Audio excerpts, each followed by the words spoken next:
Tu sens la vidéo où Mamie Nadia va se fâcher? Moi aussi. Salut YouTube, comment ça va? Je suis ravie de te retrouver pour une vidéo qui va nous énerver en fait, mais en même temps je pense que c'est important. Je me suis rendu compte que dans la vie, dans un couple, ou même pas dans les couples d'ailleurs, il y a des phrases qui fusent, et tu t'en souviens toute ta vie. Et aujourd'hui j'ai décidé qu'on allait faire un petit listing des phrases qui vous ont choqué dans vos vies. Aujourd'hui ça va être les phrases qui ont été dites par des hommes, et la semaine prochaine on va faire le parallèle avec les phrases qui ont été dites par les femmes, les phrases inoubliables qui ont fait si mal. Je sépare les hommes et les femmes déjà parce que j'ai envie de faire ma petite analyse, et puis en plus parce que comme ça fera 2 vidéos sur le sujet, on adore. C'est la raison pour laquelle, comme d'habitude, je vous ai demandé à toutes et à tous sur Instagram de venir me raconter quelles ont été les phrases les plus dures que vous avez entendues de la part d'un homme. Donc on va être dans un contexte de couple, c'est-à-dire que je me suis adressée aux personnes qui sont attirées sexuellement par les hommes, ou romantiquement. Tout ceci étant dit, allons-y.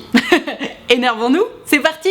Oh waouh. En commençant cette vidéo, je me suis dit je vais avoir sans doute beaucoup d'insultes ou des phrases qui vraiment restent en tête, genre je sais pas, sur le physique ou quoi. Mais j'avais pas du tout pensé à du cul. Et alors la phrase de Gertrude là, elle est collector, je te la lis. Coucou Nad, je suis Gertrude. Yo Gertrude. Un jour, un mec qui me draguait depuis des jours et à qui j'avais explicitement dit qu'il ne m'intéressait pas et à qui j'avais arrêté de répondre par message quand même, m'a envoyé: Hello, je viens de mater une vidéo d'une meuf qui suce une grosse bite et elle te ressemble à mort si tu voyais tout ce que j'ai balancé en l'espace de 5 minutes. Voilà, je voulais juste que tu le saches MDR. Évidemment, je lui ai jamais répondu. Voilà, hashtag bon gros con. Oui, parce que j'ai dit hashtag bon gros con pour cette vidéo. Je me suis dit que ce serait très approprié. Et effectivement, j'ai drop mon téléphone tellement je suis choquée. C'est-à-dire que, bon, tu fais ce que tu veux, tu te branles sur ce que tu veux, tu regardes les vidéos de cul que tu veux. Mais à quel moment j'ai besoin de savoir ça? Vous êtes très nombreuses, notamment, à me demander de faire une vidéo sur le consentement, et t'inquiète que c'est en train de faire son petit bonhomme de chemin dans ma tête. Mais en fait, à quel moment ce mec-là s'est dit que t'avais envie de savoir un paramètre pareil, déjà de sa vie privée, sur le plan sexuel, et qui en plus te concernait? C'est-à-dire qu'il a bien le droit de se branler en pensant à toi, s'il veut, si ça lui fait plaisir. Mais à quel moment on envoie une chose pareille? Ça, pour moi, c'est une agression. Et je pense que c'est pas que pour moi que c'est une agression. Et c'est terrible parce que je me rends compte qu'il y a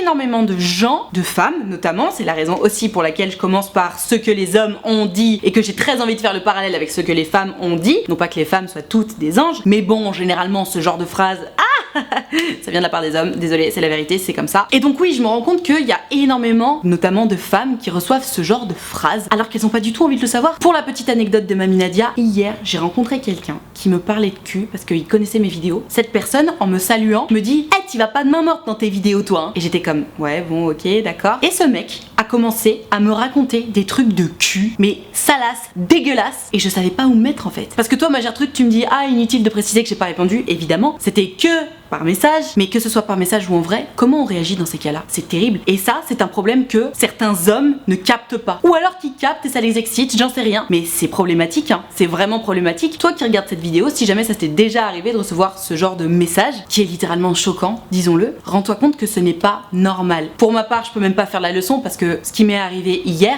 je me suis dit, oulala, si je commence à répondre à ce mec, j'en ai pour des plombes. Je voulais juste me barrer et être loin de cet homme qui m'inquiétait en fait, qui m'angoissait, parce qu'il me parlait de cul de façon hyper salace et j'avais pas envie de le savoir. Mais voilà, que tu oses répondre ou non, que tu oses dire que tu n'es pas d'accord avec ce qui est en train de se passer ou non, sache que ce n'est pas normal. C'est pas quelque chose qu'on doit accepter en se taisant. Encore une fois, je ne suis personne pour faire la leçon puisque moi-même hier ça m'est arrivé et moi-même hier je me suis tue et pourtant je suis Dr Love sur YouTube. Personne n'est parfait, mais l'important c'est d'en parler. Moi ma façon de réagir à moi, c'est d'en parler. Et je me dis que si jamais cette personne tombe sur cette vidéo, et peut-être que ça le fera réfléchir, peut-être qu'il pensera que je suis une salope, mais j'ose espérer que ça le fera réfléchir quand même. En résumé, cette phrase n'est pas normale et quel que soit le style de phrase salace ou sexuelle que tu puisses recevoir, rappelle-toi que ce n'est pas normal et que tu as le droit de te lever et de dire stop. Voilà, on passe à la suite. Oh my god.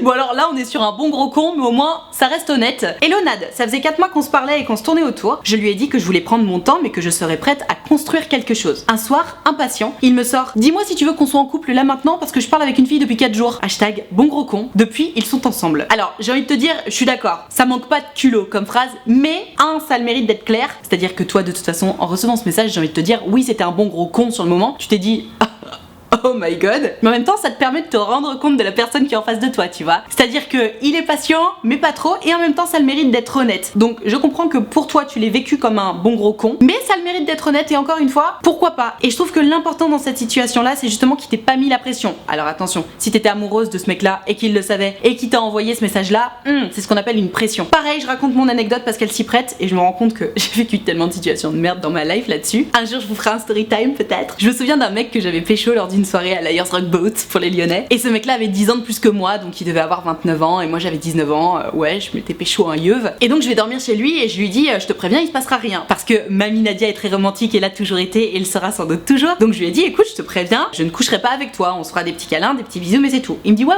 ok, pas de souci. Donc bon, il chauffe un peu. Moi je lui dis non, je t'ai dit que je coucherai pas avec toi, donc voilà. Le lendemain je repars. Et puis on se revoit 2 jours après. Pareil, soirée à Ayers Rock Boat. Je rentre chez lui et je lui dis je te préviens, je coucherai toujours pas avec toi. Parce qu'en fait, c'est pas que j'avais pas envie de coucher avec lui du tout. C'est juste que premier, deuxième, troisième soir, j'aimais prendre mon temps, etc. Exactement comme toi, ma Gertrude. Et donc là, évidemment, il me dit oui, bien sûr, pas de problème. Donc moi, j'ai confiance. Puisque ça s'était bien passé la première fois, je me dis pas de souci. On arrive chez lui, on se fait des petits bisous, etc. Et là, il commence à chauffer pour qu'on couche ensemble. Et je lui dis écoute, non, je t'ai dit que je voulais pas qu'on couche ensemble ce soir. Et là, qu'est-ce qu'il me dit? Ouais, non mais franchement, ça c'est typique d'une meuf de 19 ans. C'est trop immature. Que tu veuilles pas coucher le premier soir, je comprends. Mais franchement, le deuxième, ça fait pitié. Tu te rends compte? C'est-à-dire que le mec, il a profité du fait d'avoir 10 ans de plus que moi pour essayer de me faire me sentir comme une merde, pour me forcer à coucher avec lui en fait. Heureusement, mamie Nadia n'a jamais manqué de caractère. Je me suis endormie tranquillement et le lendemain, je me suis barrée et je n'ai jamais revu cette espèce de connard manipulateur dégueulasse. Pour en revenir à ton histoire, ma Gertrude, et pour faire le parallèle avec le mien, à partir du moment où on est sûr seulement de l'honnêteté, sans pression, sans chantage affectif ou quoi que ce soit, bon, oui, c'est vrai que sur le moment, c'est un bon gros con parce que ça te fait mal au cœur, parce que tu t'es investi sentimentalement, etc. Mais au moins, c'est honnête et puis c'est un vrai panneau de signalisation. Si tu veux, un mec qui te dit bon alors tu veux qu'on sorte ensemble là parce que je suis en train de parler avec une autre meuf, bon bah c'est que le mec il est pressé, tu vois, il avait pas envie d'attendre. Et si toi t'avais envie d'attendre, c'est la preuve que vous n'attendiez pas la même chose. Donc finalement, tant mieux pour toi. Si t'avais mis la pression en mode je sais que t'es amoureuse de moi et j'accélère le rythme contre ta volonté parce que je sais très bien que de cette façon je vais arriver à mes fins, là c'est grave, là c'est dangereux et là c'est ce qu'on appelle vraiment un bon gros con. Voilà, toujours pareil pour la petite phrase de mamie Nadia, à partir du moment où on te met une pression, quelle qu'elle soit, que ce soit pour que tu sortes avec la personne, que ce soit pour que tu couches avec la personne, et encore pire, si on essaie de te faire te sentir comme une merde en mode ah non mais t'es trop immature ou j'en sais rien, fuis en courant, que tu sois un homme ou une femme, ou autre d'ailleurs, fuis en courant à partir du moment où il y a quelque pression que ce soit. On passe à l'histoire suivante, yes!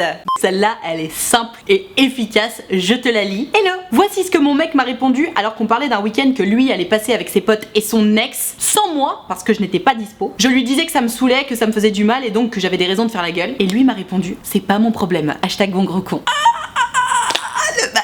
Alors toujours pareil, j'irai pas jusqu'à dire que c'est un bon gros con. Ah si. En fait le problème c'est que c'est ultra égoïste. Déjà comme j'arrête pas de le dire, les ex c'est les niais en merde. Donc t'as pas envie que ton mec parte en week-end avec son ex même s'il y a des potes autour, tu vois, t'as juste pas envie de ça. Et à partir du moment où ton mec part quand même faire ça, ou qui que ce soit d'ailleurs part en week-end avec son ex, si le mec ou la meuf de cette personne fait la gueule en mode bah ouais j'ai des raisons de faire la gueule, franchement je pense qu'il est de mise de 1 faire profil bas et de 2 rassurer l'autre. Et c'est dans ce sens là que je pense qu'effectivement c'est un bon gros con. Quelqu'un qui te répond bah c'est pas mon problème si tu fais la gueule, ça veut dire qu'il part du principe que ben lui il y est pour rien si tu fais la gueule. Non, si je fais la gueule c'est que 1 tu pars avec ton ex et que ce n'est pas normal, c'est pas comme ça qu'on fait, on part pas en week-end avec son ex même s'il y a des gens autour. Et de 2 t'es censé me rassurer. Je suis en PLS parce que c'est pas que je manque de confiance en toi, c'est juste que tu vas partir avec quelqu'un avec qui t'as déjà fait l'amour, avec qui t'as déjà fait des bisous, de qui potentiellement t'es tombé amoureux, et évidemment qu'avoir un ex à proximité ça fait quelque chose. Même 10, même 15 ans après, ça fait toujours quelque chose. C'est quelqu'un avec qui on a eu des liens d'amour. Et d'ailleurs soit dit en passant, je suis absolument convaincue que les gens qu'on a aimés pour de vrai, on les aime toute notre vie. Donc évidemment que t'avais besoin d'aide et évidemment que c'était son problème. Notamment si c'est ton amoureux quoi. Si t'es mal à cause d'un truc qu'il va faire lui, mais il faut absolument qu'il te rassure. Il faut absolument qu'il trouve les mots. Donc le c'est pas mon problème là,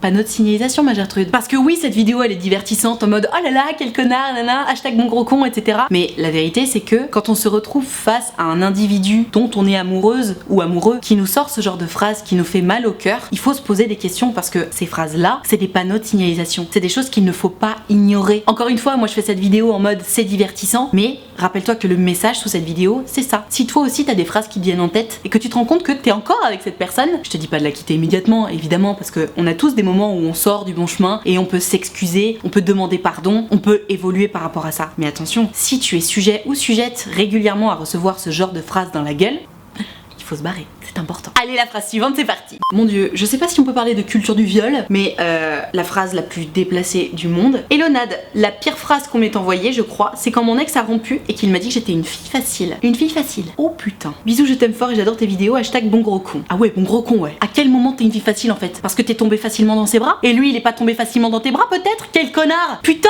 ça me tue. C'est encore cette fucking société, ce fucking déséquilibre de un mec qui va embrasser une meuf ça va être un gentleman, une meuf qui va embrasser un mec Elle va être paumée, complètement perdue parce qu'elle a pas attendu 1000 ans. Mon Dieu, les meufs, vous qui regardez cette vidéo et qui vous dites ah putain moi aussi je suis une fille facile ou moi aussi on m'a déjà traité de fille facile, tu n'es pas plus facile que le mec en face qui a bien voulu t'embrasser ou coucher avec toi. Il y a un moment, il faut arrêter ces clichés de merde. Ça me rend dingue. À quel moment tu te permets de traiter une femme de fille facile? Même si je me tapais 5 mecs dans la journée, je serais toujours pas une fille facile. Et tu sais pourquoi? Parce que je les choisis les mecs. Et que ça me fait plaisir de me les taper et que j'ai le droit. J'ai le droit. De la même façon que toi, en tant qu'homme, t'as le droit. Donc à quel moment tu me traites de fille facile? Faut arrêter avec cette expression de merde. Ça ne veut rien dire. Quelqu'un qui se laisse plus volontiers aller dans les bras de quelqu'un que d'autres, ça fait pas d'elle une fille facile ou un garçon facile. Bizarrement, un garçon facile, on utilise moins cette expression. Bizarrement. Faut arrêter. Ma Gertrude, je te le dis, t'es pas une fille facile. T'es une fille bien. Tu sais pourquoi? Parce que t'es tombée dans les bras du mec qui te plaisait. Point. Barre. Par contre après, attention, il faut faire preuve de réflexion, c'est-à-dire coucher avec un mec qui te plaît, oui, ok, mais rester avec un mec qui te plaît, mais qui ne correspond pas à ce dont tu as besoin, ou pire, qui ne te respecte pas, ça c'est pas bien. Mais bon, ça n'a toujours rien à voir avec la fille facile. Allez, on passe à la phrase de merde suivante. Wow, tu te souviens de la première phrase? Elle était pas mal. Celle-là, elle est encore plus haut, vraiment. On est sur quelque chose de dégueulasse.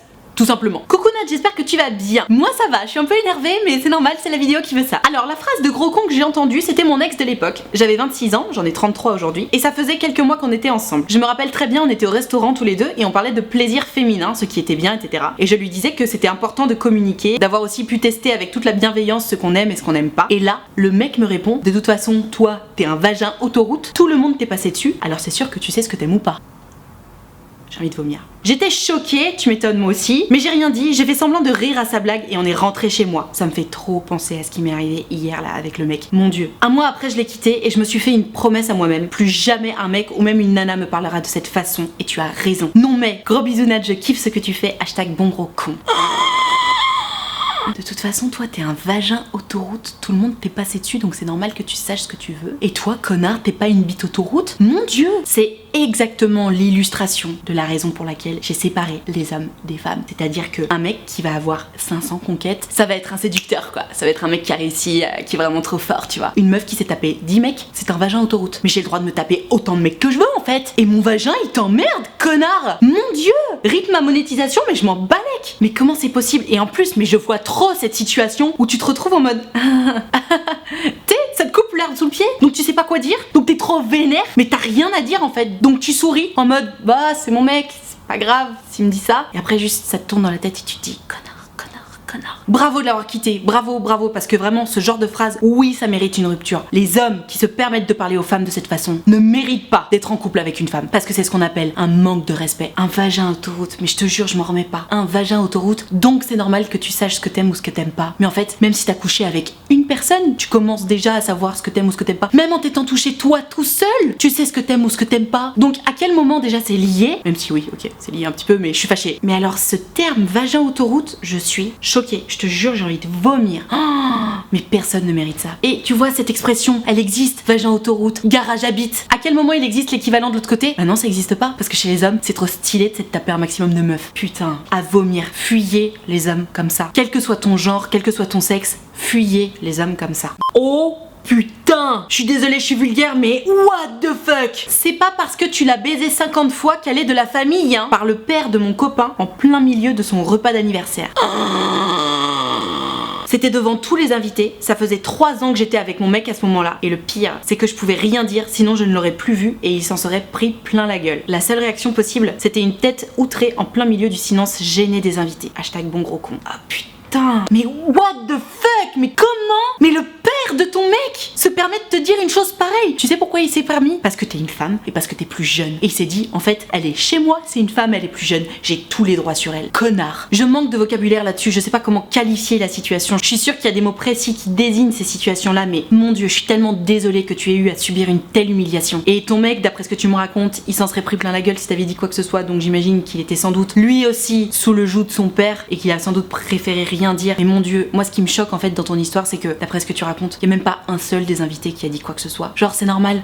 C'est son anniversaire au père, il a le droit de dire ce qu'il veut à sa belle-fille. Mais non en fait, sa belle-fille, c'est comme son fils, c'est comme sa femme, c'est comme sa mère, c'est un être humain qui mérite le respect. Mon Dieu, je suis tellement choquée, j'ai même pas la force de me fâcher. Le père de ton mec. Mais qu'est-ce qui se passe dans la tête de ces hommes pour se permettre de parler à une femme de cette façon? Ah, je suis choquée. Évidemment, ça sert à rien que je le précise, mais ce n'est pas normal et tu n'as pas à subir ça. Et je suis désolée pour toi parce que, encore une fois, je comprends parfaitement pourquoi t'as rien osé répondre, pourquoi t'as rien pu répondre. C'était le père de ton mec et en plus c'était sa fête d'anniversaire. Évidemment, t'en aurais pris plein la gueule. Mais voilà, toi qui regardes cette vidéo, si jamais ça t'est déjà arrivé et que tu te dis putain, mais j'avoue, mais comment on peut réagir? La seule façon de réagir, je pense, c'est de se lever et de prendre les gens à partie en disant personne réagit, vous trouvez ça normal? Alors ouais, c'est vrai, ça fait ultra drama. Mais je pense qu'il faut vraiment serrer les coudes pour faire avancer les choses. De la même façon que en ce moment, c'est la révolution des poils parce que de plus en plus de nanas gardent leurs poils. On commence à se dire que c'est vrai que c'est pas normal de souffrir à s'enlever nos poils et c'est pas normal de trouver que ça a l'air sale alors que chez les mecs c'est tout à fait normal. Et ben là c'est pareil, à partir du moment où un homme manque de respect à une femme et à partir du moment où un être humain manque de respect à un autre être humain de toute façon mais bon là c'est quand même le sujet de la vidéo, un homme qui va manquer de respect à une femme, il faut se lever, il faut dire qu'on n'est pas d'accord, il faut dire que c'est pas normal. Et je sais, c'est vrai, selon certaines situations c'est pas possible et dans ces situations là c'est pas grave, c'est pas possible, mais il faut en parler, il faut dire qu'on n'est pas d'accord parce que c'est la seule façon de faire évoluer les choses. On passe à la phrase de merde suivante.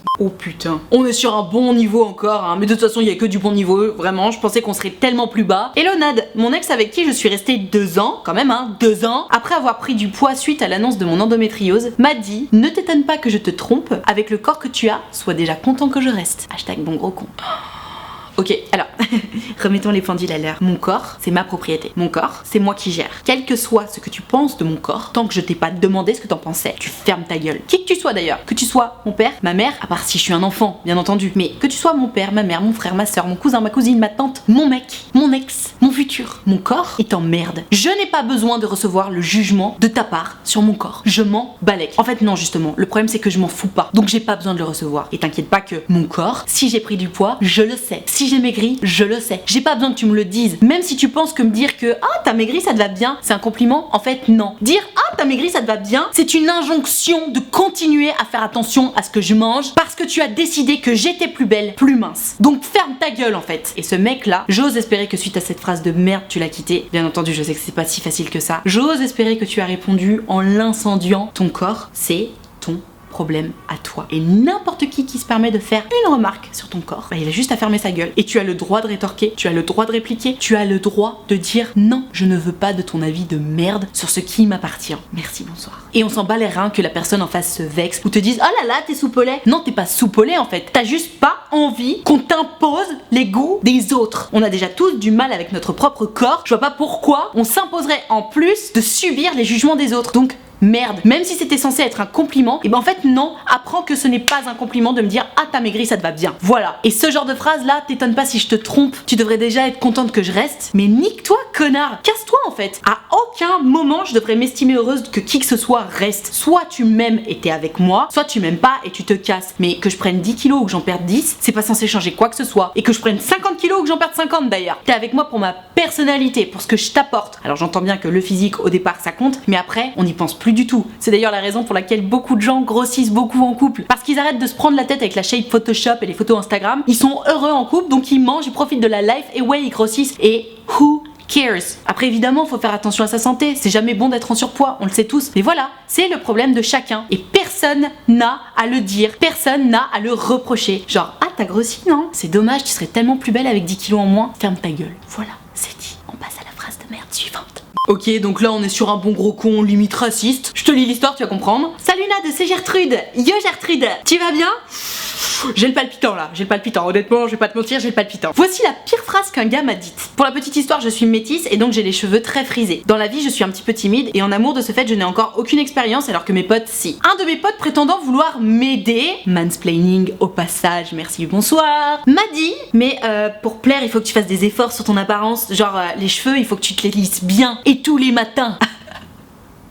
Ok, parce qu'avoir des cheveux frisés, du coup, c'est pas faire des efforts, genre c'est moche. Mais what the fuck. Ensuite, il a posé un regard de dégoût sur ma chevelure de lion. Ça m'a beaucoup énervé sur le coup, tu m'étonnes. Je lui ai répondu un truc de manière agressive, je suis rentrée chez moi en l'insultant de tous les noms dans ma tête, en me repassant la scène en boucle. C'est pas parce que monsieur aime les filles avec les cheveux bien longs et bien lisses et bien blonds que toutes les filles doivent être comme ça. C'est clair, ma Gertrude, t'as raison. Bref, bisous Nadia, je t'adore, ma cousine et moi on regarde toutes tes vidéos, bisous les filles, je vous kiffe. J'espère que tu liras ma petite histoire, hashtag bon gros con. Mais hashtag bon gros con, mansplaining, raciste. On peut continuer avec encore plus d'adjectifs qualificatifs qui fonctionnent dans cette situation. Il faut quand même s'en rendre compte que dans la tête de ce mec là, prendre soin de soi, ça veut dire se lisser les cheveux tous les matins. Mais what the fuck? Ça veut dire quoi? Ça veut dire que les gens qui ont pas les cheveux parfaitement lisses, c'est dégueulasse, c'est sale. Mais il veut pas que tu te blanchisses la peau aussi parce que t'es métisse, donc idéalement il faudrait que tu sois blonde, les cheveux bien lisses avec la peau bien blanche, style Barbie. Mais dans quel monde on vit? Laisse tomber, en plus je regarde ton Instagram, Gertrude, t'es trop belle, t'as l'air de faire plein de guitares, trop stylé. Trop cool. T'es trop belle hein Gertrude. Évidemment que t'as pas besoin de te lisser les cheveux, je te le dis hein. C'est très parallèle à la phrase de merde précédente et en même temps c'est complètement différent. Tout à l'heure on parlait d'une shape Photoshop qui est un peu imposée par les standards de beauté. Là on était littéralement, à mon sens, sur quelque chose de raciste. Du fait de ton code génétique, tu as la peau métisse et les cheveux très frisés. Mais d'ailleurs code génétique ou pas, hein, à aucun moment quelqu'un peut se permettre de te dire que avec les cheveux plus lisses tu serais plus belle ou d'ailleurs dans l'autre sens, avec les cheveux plus frisés tu serais plus belle. Non en fait. Prendre soin de soi, ça veut pas dire essayer de ressembler plus au type caucasien ou au type asiatique ou à n'importe quel type en fait. Non, non, non et non. Prendre soin de soi, ça veut dire prendre soin de soi, tout simplement. Être doux avec soi-même, être gentil avec soi-même. Et tu sais quoi? Être doux et gentil avec soi-même, ça passe aussi par envoyer chier, vénère, les gens qui se permettent d'émettre n'importe quel jugement sur ton physique. Que ce soit sur la shape Photoshop ou que ce soit autour de ton code génétique, de ton apparence, de ta couleur de peau, de tes cheveux, même d'une maladie de peau, j'en sais rien, n'importe quoi. De cicatrices, de poils, quoi que ce soit. Prendre soin de soi, ça n'a rien à voir avec ça. Donc, force à toi ma Gertrude. Et t'as bien eu raison de l'envoyer bouler. Dernière histoire est collector, même si vraiment dans cette vidéo de toute façon il y a eu que des collectors, hein, on est vraiment pas mal. Mais alors celle-là elle est encore mieux parce que Gertrude elle est vraiment nigaude, c'est-à-dire qu'elle est toujours avec ce bon gros con. Je te lis l'histoire, accroche-toi. Salut Nad, mon copain avec qui je suis depuis 2 ans m'en a sorti quelques-unes. Déjà l'année dernière j'ai souffert de dépression et d'anorexie. Je tape dans ma light, tout va bien. Et lorsque j'ai voulu me confier auprès de lui, j'ai eu le droit à un non mais s'il te plaît me parle pas de tes problèmes parce que je suis bien là. Et il m'a demandé de faire semblant d'aller bien, ce que j'ai dû faire pendant 6 mois de souffrance. Aujourd'hui je vais mieux grâce à ma famille. Alors déjà ça c'était une cause de rupture hein. Il fallait quitter cet énorme connard au moment même où il t'a dit ça. Parce que dépression plus anorexie, t'as besoin évidemment de t'épancher auprès de ton mec. Et si ton mec est pas capable de t'écouter à ce moment là, c'est qu'il n'est pas fait pour toi. Il est trop égoïste là. Mais attends, c'est pas fini. J'ai aussi eu le droit à un trop long le message et je m'en fous un peu de ton projet. Lorsque pour une fois j'ai voulu lui parler d'un de mes projets. Je suis en école d'art. Ça tenait en un message de 15 lignes, alors que moi, ça fait 2 ans que je fais ses devoirs, que je lis et corrige tous ses écrits parce qu'il veut être scénariste, ce qui représente en moyenne 2 pages Word par jour. Et ouais, mais là, ma Gertrude, je suis désolée, mais ton mec, évidemment, hein, c'est un bon gros con, mais toi, t'es une bonne grosse godiche parce que t'acceptes tout ça et tu restes. Alors, j'ai pas lu la suite, mais ça m'a l'air d'être encore pire. Sinon, lorsque j'ai refusé une relation sexuelle pendant plusieurs mois et que finalement j'ai cédé, en plein milieu, j'ai dit stop parce que j'étais trop tendue. Donc le lendemain, il ne s'est pas gêné de me hurler dans les oreilles, littéralement, que la dernière relation sexuelle qu'on a eue était nulle. C'était nul, vraiment nul. J'ai eu 0 plaisir, vraiment nul. Entre parenthèses, ça donne pas très envie de retenter l'expérience. Mais pourquoi tu restes avec ce mec, Gertrude? Mais on est sur, je sais pas si on peut appeler du harcèlement ou de l'humiliation constante. Et attends, le message est pas fini. Tandis que la fois d'après, où moi j'en avais envie aussi, ce qui en principe est nécessaire à chaque rapport sexuel. C'est-à-dire que pour faire l'amour, il faut que 2 personnes en aient envie, soient consentantes. Sinon ça fonctionne pas. Il a fini de façon précoce, mais jamais je me serais permise de lui faire une réflexion sur ça. Hashtag bon gros con. Et pourtant, je suis toujours avec lui because I'm, et là elle me met des smiley clowns. Effectivement, hein, t'es avec le pire débile, connard, égoïste de la terre, y a pas de mots pour qualifier ce mec. Mais ma Gertrude, je suis désolée, mais t'es assez débile pour rester. J'entends que tu sois en dépendance affective ou quoi que ce soit, mais là, dans ton cas, vaut mieux être seul que mal accompagné, hein. Et de très loin. C'est-à-dire que à chaque fois que vous faites un pas vers l'humiliation de ta personne, bah toi tu dis d'accord. Donc ça veut dire qu'à chaque fois il peut aller plus loin. C'est toi qui acceptes ça, la Gertrude. C'est toi qui te laisses humilier. Tant que tu restes avec ce mec, ça veut dire que tu es d'accord de subir tout ça. C'est comme ça qu'on fait arrêter ce genre de comportement. On stoppe la relation. Et d'ailleurs, on n'y retourne pas, hein. Parce qu'à partir du moment où quelqu'un s'est permis de t'humilier ou de te manquer de respect à ce point, en fait, ce qui est fait est fait. Et malheureusement, à partir du moment où tu reviens, ça voudra dire que t'as accepter ce qui s'est passé. Donc Gertrude, il faut que tu quittes ce mec là, il faut que tu le quittes vraiment. De toute façon, hein, toutes les histoires qui se sont passées, il était question de rupture évidente. Mais là, Gertrude, c'est toi la bonne grosse conne de rester avec lui. Je suis désolée, j'ai pas d'autres termes. C'est hyper cash la façon dont je te le balance, mais qu'est-ce que tu fais encore avec lui? Pourquoi tu fais ça? Tu te manques de respect à toi-même. Qu'est-ce qui se passe dans ta tête? T'as l'impression que tu mérites ça? Que tu trouveras jamais mieux? Moi je te le dis, hein, il y a que mieux. Ce qui est bien, c'est que là, tu pars tellement de moins 100 pieds sous terre que tu peux que trouver 100 fois mieux. Casse-toi, dites-le dans les commentaires à Gertrude qu'elle le comprenne. Quitte ce mec, ne le revois plus jamais. Mon Dieu, mais mon Dieu. Oh, je vous jure, je perds tellement d'énergie à être choquée et à avoir envie que vous empêchiez les gens de vous traiter de cette façon. Les meufs, stand up. On peut pas se laisser traiter de cette façon. On ne